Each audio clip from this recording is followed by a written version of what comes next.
Hey guys, welcome back to my channel. I'm Myra from Low Carb Love. Now, most of you know I've lost over 100 pounds. So today I want to share with you one of my favorite recipes. This is my carrot cake recipe. I actually came up with this recipe about 5 years ago. And I am telling you, if you are a carrot cake lover, this is a recipe you have to try.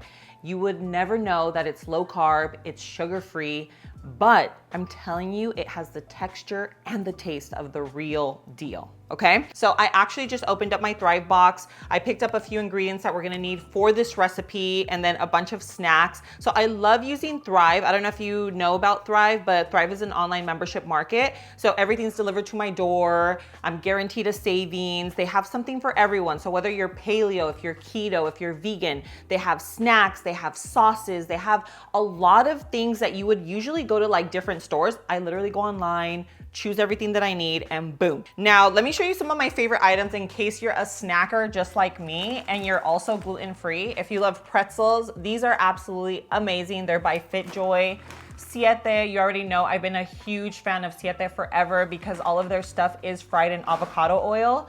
Popcorn for my movie nights. They only have 40 calories per cup and they still classify as low carb. So if you're someone that's like very low carb, that's a good popcorn option. I'm always just trying to find things that are just like really easy meals for the week. So I pick up like seasonings, and then of course you always gotta have a sauce. This one is new, so I'm actually pretty excited about this guy, 20 grams of protein. Sometimes when I'm on the go, I just like to choose like a really quick, easy snack. So if you haven't tried Thrive and you've been thinking about it, I actually have a link. I'll leave it in the description below. You can get 30% off with the link, plus you get a free gift up to $60. So I'll leave that link for you. Right now, I'm gonna clear everything up, and these guys right here, I'm gonna actually use for our carrot cake. So we are gonna be using coconut flour. Okay, so another thing about Thrive is you always get a great deal. So like coconut flour, olive oil, avocado oil. A lot of times if you go to like your regular grocery store, you're gonna pay a lot more. So this way it's convenient and you save some money. Okay, so I kind of laid everything out just so that we know exactly what's going in. The great thing about this recipe is you're literally gonna toss everything into a bowl. So if you're not like an experienced baker, you don't have to have a bunch of things going on at one time. Literally toss it in. If you have like a stand mixer, you could also use that. So what I like to do first is going with the dry, just to make sure everything's well incorporated. So we're gonna do our almond flour. So that's the first thing going in. Now we do have some coconut flour. I'm gonna wait to see how the texture is, and then we might do a tablespoon. If you cannot do almond flour, you cannot substitute 1-for-1 on the coconut flour. Coconut flour is very, very dry versus almond flour that is nice and fatty, right? Because almonds have healthy fats. But if you do want that, then let me know, and maybe I'll even leave it linked in the description. But coconut flour cake is very, very different. So it'd be actually a whole different recipe. But you might be able to use like a gluten-free flour. That might be something you can use. But okay, so for a carrot cake, you usually use brown sugar. Brown sugar is gonna give it like a different taste and also a texture. So you have two options. Actually you have three options. One, you can just use sweetener. So your sweetener, whether it's monk fruit, allulose, you can use like a little blend of all three. You could also make your own brown sugar. So I don't know if you guys know this, but brown sugar is actually just sugar with molasses. They mix it together and then you form your a brown sugar. So you could do that. You could also get a blend. So this is like a brown sugar sweetener. I'll leave it linked so that you have it. I like to use it. I like to use this one. It doesn't have a funky taste. It does have, what is it, sucralose, which is obviously not natural. So if you want to go the natural route, this is just, I don't use it all the time. I like the taste of it. So I just have it on hand, and this is half the calories and half the sugar. So I think just because I'm not trying to do all of the make my own molasses and sweetener blend right now, I'm just gonna go with this guy. It's easy, it tastes like brown sugar, so we're gonna do it. So we are going to do some of this, and this is double the sweetness. You want to do half. So like the recipe calls for 1 cup of sweetener or 1 cup of sugar. I'm going to do half cup. Okay. So that's a good half cup there. Now we have our baking. Okay. So we're going to do both baking powder and baking soda. Okay.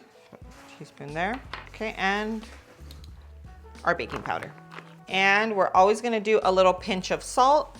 I know I used to get so weirded out about the salt in sweets, but it actually brings out a lot of the flavor, and you don't want to miss it. So just a little pinch, your stuff's never going to turn out salty. Okay, so now we're just going to give everything a good mix before we add in our wet. Okay, but do you see that? It's so, I feel like sometimes like a cake can be intimidating because you see the final product and you're like, OMG, how am I gonna put this together?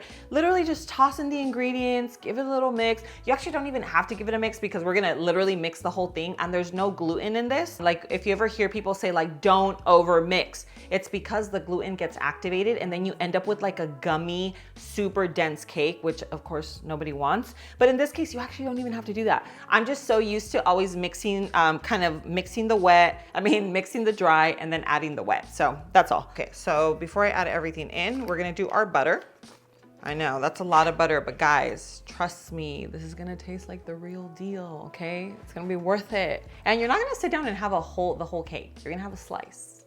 And this is something where if you have a family member that's like diabetic or someone that's doing really low carb and doesn't wanna fall off the wagon, then this is the perfect cake, I'm telling you, okay? So let's go ahead and melt this, and we're going to continue. So we have our eggs, that's going in, and we have some Greek yogurt. The Greek yogurt. Okay, so we have our butter, and it's not fully melted, but it's melted enough. And we have our vanilla. And of course we have our nutmeg and cinnamon, super, super important, okay? Because a carrot cake, you want it to have a good taste of the spices. The spices are so important. So we have, okay. Why is this smelling like the holidays right now? OMG. Okay, so we have that. All right, so I think I have all of my wet. Now we're just gonna go in, giving this a good mix, and we're going to add in our carrots. Okay, so this is just freshly grated carrots and walnuts. So the walnuts are optional. I like it because I like the crunch that it gives it. So I'm gonna actually put some into the batter, and then I'm gonna top it with a little bit once we give it a good mix. So just kind of fold everything in. Remember, this doesn't have gluten, so it's okay for you to actually mix it. When you are making a cake that does have gluten, then you want to try to just mix it very, very minimally because it activates the gluten, and then again, you end up with a dense cake. So very easy peasy. There you go. This is the texture that you're looking for, okay?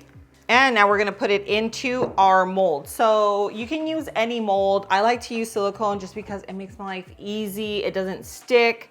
So we're gonna put them into 2. You can make this a 3, a 4. If you make it obviously like a 3 or 4, you just need to double the recipe, which you could easily do that. But I think this will be good. So ours will be a 2-layer cake.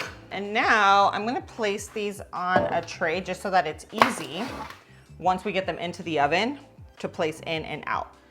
And with silicone, you don't need the parchment. I still like to spray them just a little, do a little avocado oil. And we're gonna try to evenly divide this. Actually, we're just gonna do this because I'm scared that then we'll end up with one that's a lot bigger. Okay, so there you have it. Those are our 2 layers. Now you just want to make sure your oven is preheated. Mine is at 350. It's going to go in.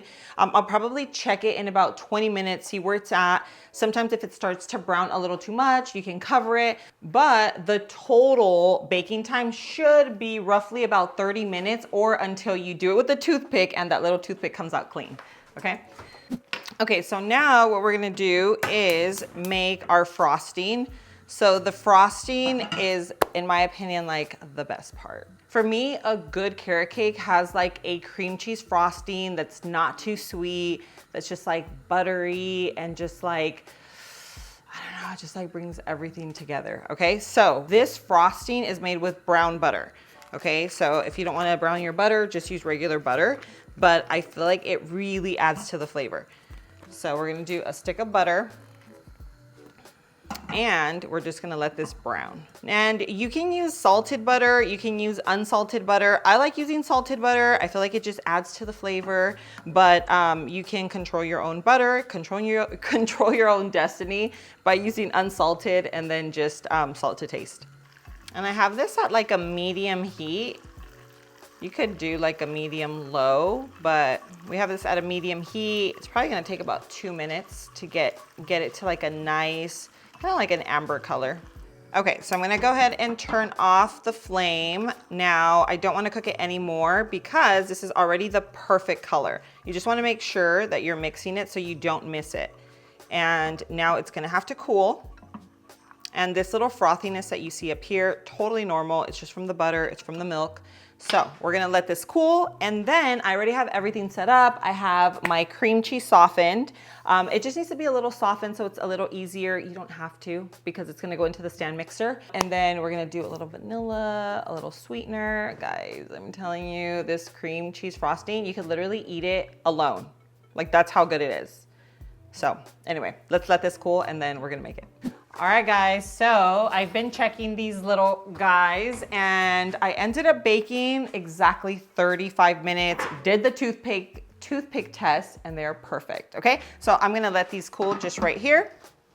Meanwhile, we're gonna get started on our frosting, okay? So look at that, the brown butter, that's the color we're looking for, nice and like, kind of like an amber color.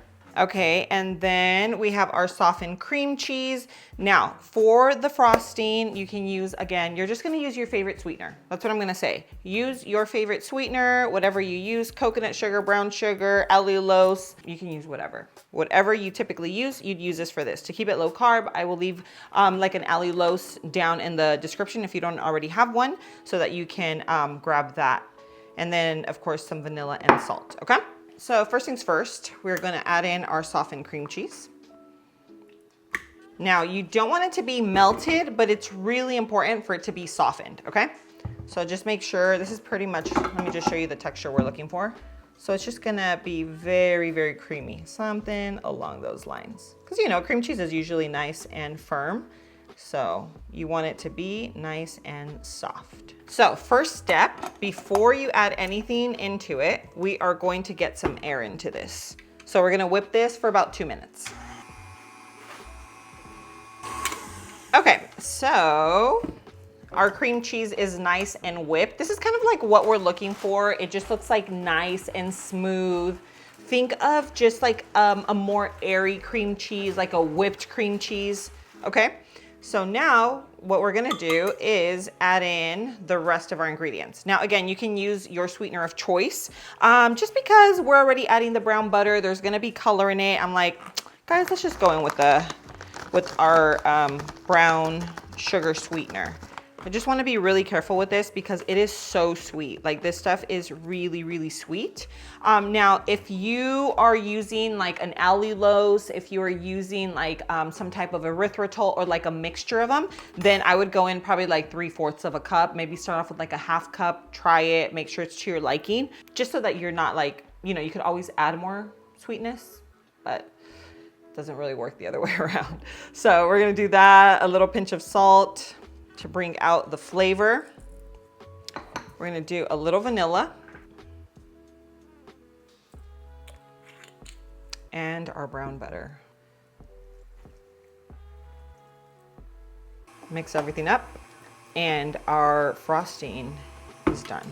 Guys, this right here is heaven. So this is what your frosting is going to look like. And of course, you always want to just go in. Oh my gosh, so good. This stuff is amazing. This is literally the best cream cheese frosting you will ever try. I am telling you, I feel very confident in that statement, okay? It is so good. This is something that you could use like on cinnamon rolls. This is something that you could use, even like whip something up and like have like a lot of strawberries. I'm telling you. Guys, so good. And you know what?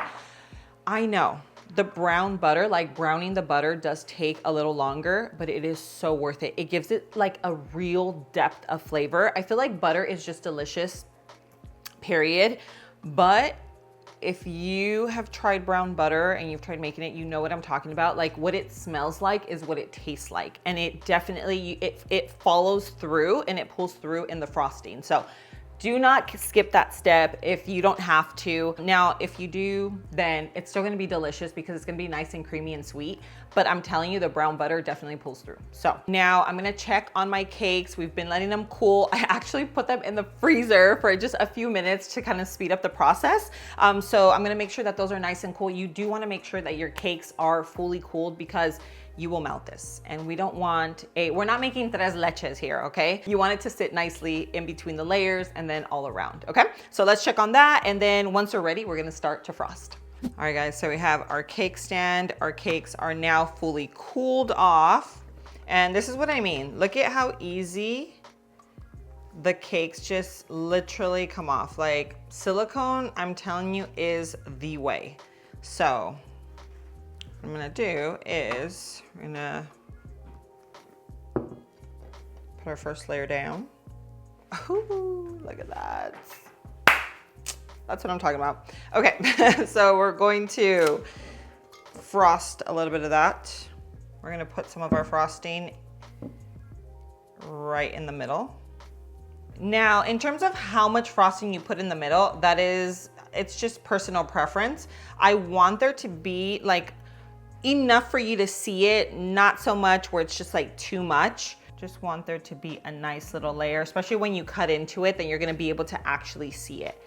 Okay, so I put some on top, and of course we could leave it just as is, but I feel like a traditional carrot cake is usually coated all the way around. So I might have to make a little more frosting so that I can cover the entire thing. So I'm just gonna go ahead and finish decorating this. I'm probably gonna do like some walnuts. I'll go ahead and show you right now once I get it all together.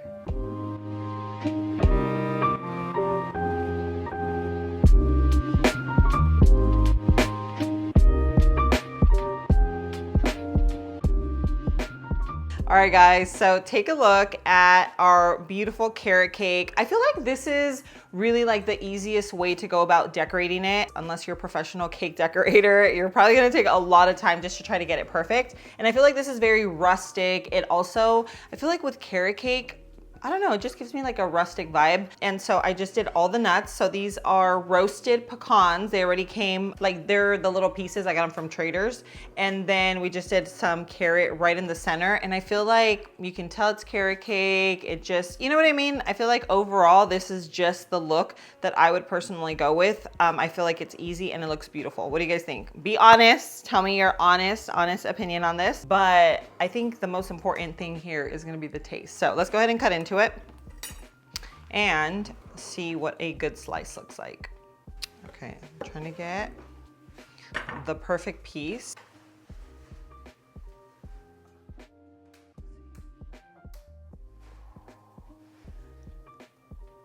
Look at that. Oh my gosh, guys. I literally cannot get over this texture. Look at this, guys. I am so obsessed. We have, there's gonna be like a lot of texture because of the walnuts. If you're not like a texture person like that, then I would just put them on top, but I want all the crunch. I want all the everything in there. Guys, cheers.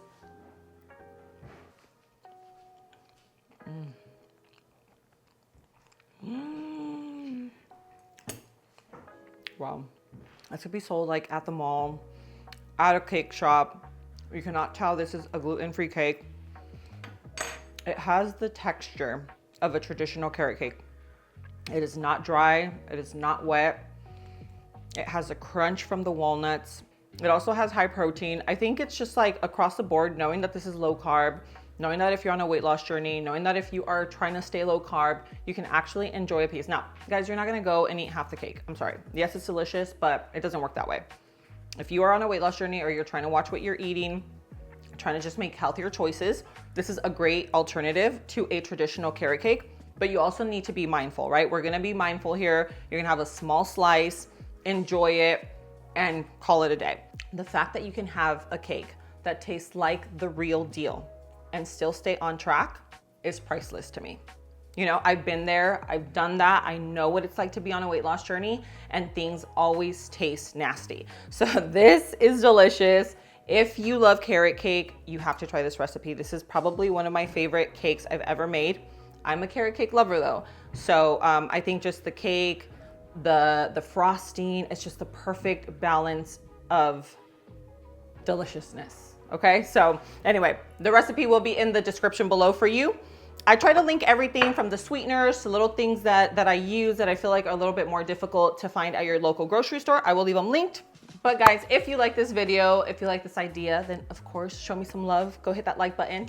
And don't forget to share this recipe, share my channel with friends and family, whether they're on a weight loss journey, maybe they're diabetic, or even just trying to make healthier choices in their life. Things like this can be super, super helpful. But thank you so much for being here. I love you, and I'll see you in my next video. Mwah.